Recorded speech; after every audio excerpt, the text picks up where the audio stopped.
கடந்த 19/5/2025 அன்று பரம்பரை டிரஸ்டி அல்ஹாஜ் டாக்டர் சையது காமில் சாஹிப் இயற்கை எய்தினார். அன்னாரின் மறைவை ஒட்டி தர்கா பழக்க வழக்கங்கள் படி 3ஆம் நாள் அடுத்த வாரிசு பொறுப்பேற்க வேண்டும்.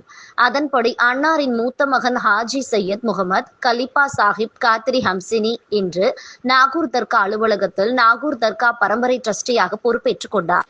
இவர் நாகூர் ஆண்டவரின் 11ஆம் தலைமுறை ஆதீனமாவார். பாரம்பரிய முறைப்படி அன்னாருக்கு நாகூர் ஆண்டவரின் தலைப்பாகை அணிவிக்கப்பட்டு குண்டுகள் முழங்க நாகூர் ஆண்டவரின் சன்னதி திறக்கப்பட்டு பாத்திகா நிகழ்ச்சி நடைபெற்றது.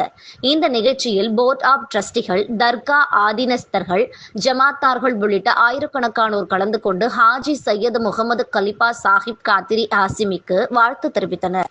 ஹாஜி சையது முகமது கலிபா சாஹிப் காத்ரி ஹாசிமி அவர்கள் 1977ஆம் ஆண்டு நாகூரில் பிறந்தவராவர். பன்னாட்டு நிறுவனங்களில் தலைமை நிர்வாக அதிகாரியாக பணிபுரிந்துள்ளார். கடந்த 2013ஆம் ஆண்டு முதல் நாகூர் தர்கா நிதிக்குழு தலைவராக பணிபுரிந்த அனுபவம் பெற்றவர். தற்போது தமிழக வக்பு வாரிய மூத்த வள்ளியாகவும் தென்னிந்திய தர்காக்கள் மற்றும் பள்ளிவாசல்கள் அசோசியேஷன் தலைவராகவும் இருக்கிறார். தமிழக அரசின் தமிழ் செம்மல் விருது பெற்ற முதல் இஸ்லாமியர் ஆவார். தமிழக அரசின் ஹஜ் கமிட்டி உறுப்பினர் உள்ளிட்ட ஏராளமான பொறுப்பில் வகித்தவர் இவர்.